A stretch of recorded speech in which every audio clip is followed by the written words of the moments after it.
Hello there and welcome back to some more Forza Top Gear laps. Today we are taking a special look at the cars made by Hot Wheels. We begin with the 1969 Hot Wheels Twin Mill, one of the craziest contraptions in the entire game. 1400 horsepower, 1400 foot-pound torque, 4696 pounds of weight. This is the most powerful car here today, the torquiest car here today, and the heaviest car here today. Yeah, the Twin Mill is pretty nuts. Both from a statistics standpoint and from the way it looks, with its two giant blowers and a body design unlike almost anything else you'll ever see. Yeah, the Twin Mill is a pretty crazy contraption, and well, it drives pretty much as you'd expect. First big issue with this car is piss poor visibility. Yeah, those big blowers really do block your visibility. One of them blocks your straight ahead view, and the other one blocks your view into any corner, which is an issue. Yeah, the only place you can really see is directly down the centre of the car, which is useful almost 0% of the time. Next up, you have pretty awful brakes. They really do not get this car stopped. It's from 1969 and has 1400 horsepower. What do you expect? The handling isn't actually as bad as maybe you think it is. It has some pretty decently sized tyres. It still will kick its rear end out if you give it half a chance. But of course the one thing in its favour is that it is hugely fast in a straight line, because it has 1400 horsepower. So in essence, yeah, the Twin Mill basically drives exactly how you'd expect. I wouldn't drive it for any form of non-fun use if I was you. Next up, we have the 2011 Hot Wheels Boneshaker, 402 horsepower, 398 foot-pound torque, 2,205 pounds of weight. Similar to the Boneshaker, this does have some issues with visibility, nowhere near as bad as they are in that car. But thanks to the sort of exhaust sticking out of the bonnet, as well as the lower roof line and the big steering wheel, yeah, this thing can also have some issues with visibility. Not too much fan of the way the Boneshaker looks, gotta be honest, not really a fan of this whole having, you know, exhaust components sticking out of the bonnet and the skulls and stuff. Not really for me, it's a little bit too sort of extreme, a bit too edgy for my opinion, but yeah, it's still, on paper at least, a more drivable car than the Twin Mill. However, this car does have a bit of an issue. You might notice the front wheels and the rear wheels are two entirely different sizes. It has sort of raked wheels, and as a result of that, what you essentially get from the front end is a lot of understeer, and from the rear end is quite a bit of oversteer. It's not a good driving car, this, unfortunately. Which is a bit sad, considering statistically, you know, 402 horsepower, 2,205 pounds of weight. You'd actually expect it to be a pretty good driving car. It should, in theory, handle a little bit like a Lotus or something like that, but no, it's nothing like that. It's just a pretty awful car, to be honest with you. Next up, we have the 2012 Hot Wheels Rip Rod, 110 horsepower, 72 foot-pound torque, 1,500 pounds of weight. This is the least powerful car here today, the least torquey car here today, and the lightest car here today. Also worth noting is you can see that red window tint. Thankfully, you don't see that on the inside of the car, so visibility in this one is actually relatively okay, considering the type of car it is.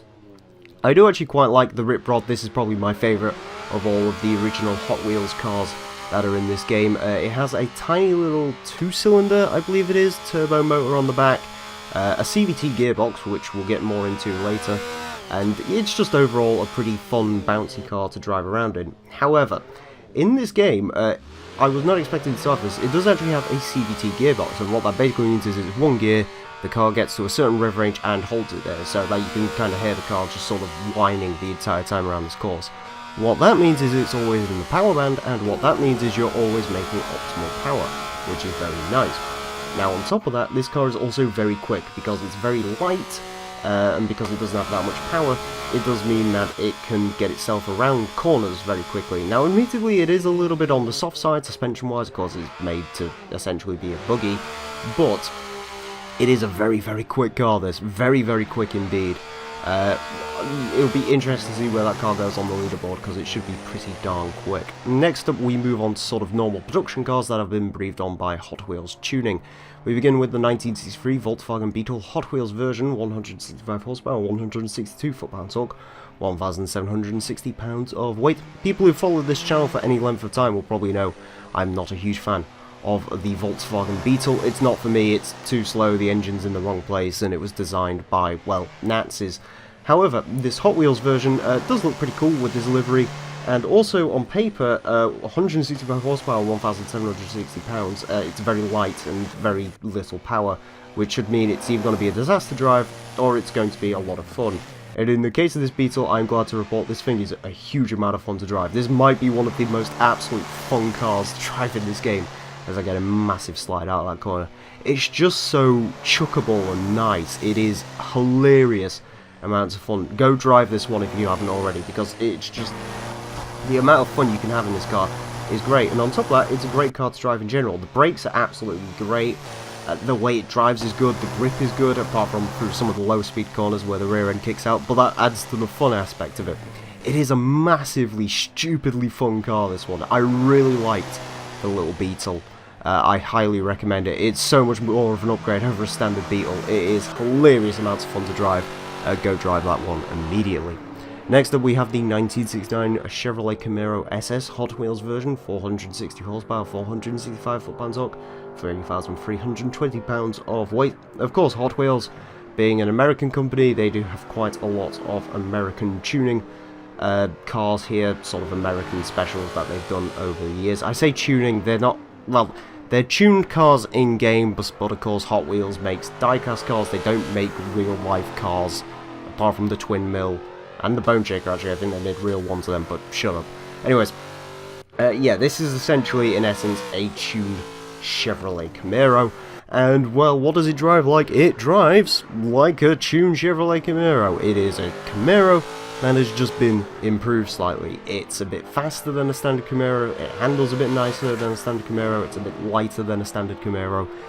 It is essentially just a standard Camaro, which has been improved, which is not a bad thing, because the Camaro is one of the better driving, sort of, earlier muscle cars, sort of the 69 Camaro. This is sort of more, these cars were built more for sort of handling-ish, over just going for raw power, and, you know, this Camaro has basically been injected with more raw power, a little bit lighter, a little bit stiffened suspension, and it does show. It's a good handling car. It's a much better car than it was previously, but it's essentially what it is. It's an improved Camaro. What more do you want? Next up, we have the 1970 Chevrolet Camaro Zen R1 Hot Wheels version, 461 horsepower, 558 foot-pounds torque, 3,483 pounds of weight. This thing actually amazed me with how much torque it has. 558 foot-pounds of torque is an awful, awful, awful lot. In fact, if you show me that figure on paper, I'd probably think you're talking about a diesel. But no, we are talking about this very, very ghastly Corvette. This design is, yeah, very American indeed. It's not the most American car in the game. People who know the channel should know what the real American is. But it's not far on there. It is definitely a... it's worthy of Hulk Hogan and George Bush and all that, let's just say that much. Anyways, as far as this car goes to drive, it's alright. I can't say I've really had much seat time in a C3 Corvette to tell you what a C3 Corvette is like to drive normally. I imagine it's just sort of like Camaro. One interesting thing to note with this car is the gear ratios on it are actually kind of short, so do be aware of that. You might need to upgrade the gearbox on this if you're planning to take it on any longer courses. But yeah, it's alright driving. It's nothing special. It drives pretty much as you'd expect it to drive, to be honest with you, so there you go. And finally today, the 2005 Ford Mustang Hot Wheels version, 504 horsepower, 458 foot-pounds torque, 3,300 pounds of weight. This is a car which I was looking forward to driving quite a lot. Those of you who know this channel will know that I've had quite the experience with the Hot Wheels Mustang. I drove this thing first back in Forza Motorsport 6 when it was first introduced, and I thought it was a great car back then. And now, to be honest with you, thanks to this 50th anniversary design, it, well, looks better because it doesn't look quite as weird with all that blue and orange paintwork going on. It looks a little bit more subdued. Still look quite crazy, but a little bit less so. However, the way this thing drives, well, there's no better way to put it. It is the best driving muscle car. You can put a GT350R, ZL1, ZR1, whatever you want to put against this, it will destroy it. This is absolutely the best handling muscle car, one of the best handling cars in the game, period. It is so grippy, it is unreal, and it has the torque to push it out the corners as well. This is a phenomenal driving car. I really like this. This is probably on my absolute, you know, top couple of cars to drive in this game if I want something that's drivable. Unfortunately, it's part of the specials category in this game, which is a bit weird, which means you can't actually use it for muscle car racing. But yeah, it is a phenomenal driving car. Go drive that one immediately if you have the chance. Anyways, moving on to the leaderboard. And the Mustang was the quickest car today, going into 59th with 118.153, which is about 0.6 of a second up on the GT350R. That is an incredibly fast car, that Hot Wheels Mustang. It goes in between a GTR and a Ferrari FF, for Christ's sakes. Yeah, that car is stupidly fast. In 95th place, we find the Hot Wheels Twin Mill with a 120.590, goes in between a BMW M6 and a Mercedes-Benz C63S. About where you expected to be. I was actually expecting that car to be slower on account of the visibility being so piss poor, but no, it actually did pretty okay. The Hot Wheels Boneshaker goes into a 114th place with 122.286, very slightly quicker than a Jeep Grand Cherokee Trackhawk, which is very fitting, and also slightly slower than a Commodore Gen F. Yeah, the Boneshaker, not too bad a time. Again, I was expecting that car to be slower than it was. Moving down some more, we find our two tuned Chevrolets. In 122nd place, we find the Chevrolet Corvette ZR1 with a 122.736, goes in between the GT500 Shelby and a BMW Z8. And in 125th place, the Chevrolet Camaro SS with a 122.832, goes in between a Ford Falcon and an Aston Martin V8 Vantage. Yeah, pretty much about where you'd expect those cars to be. Again, they're just slightly improved versions of the standard cars. In 146th place, we find the Volkswagen Beetle Hot Wheels version with a very impressive 124.928, goes in between a Chevrolet Fleet Line and a Mitsubishi Lancer, much higher than its PI would suggest. Absolutely phenomenal car is that Beetle, I highly recommend it. Another car which has done way better than its PI would suggest is the Hot Wheels Rip Rod. That goes into 177th place with 126.630, goes in between a Lancia 037 and a Lotus Elise. Despite being the slowest car of today, that is hugely impressive. That car's a D-Class car, and it's not far off a Lancia 037 Sodrali, which, may I remind you, is a leaderboard car in its class, and we know that car is insanely quick for the class it's in. Same thing with the Lotus Elise. The Rip Rod is insanely quick, considering the car it is. I mean, the Hot Wheels cars in general are actually surprisingly quick, but the Rip Rod and the Beetle especially are, you know, those could be leaderboard cars if you tune them right, especially that Rip Rod. That Rip Rod is easily the fastest D-Class car in the game that I've tested, and I would suggest with upgrades it could easily be the leaderboard car to beat in that class. Anyways, thank you all very much for watching another edition of Forza Top Gear Laps. Next week, we're going to be taking a look at road and track cars. These cars designed for the road first, and then later adapted into track use. However, in the meantime, you may also see something a little bit different from Forza Top Gear Laps, so keep your eyes peeled for that. Anyways, thank you all very much for watching and for dealing with my sickly voice, and until next time, a farewell.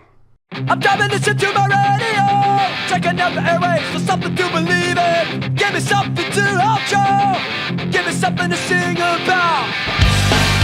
Give me a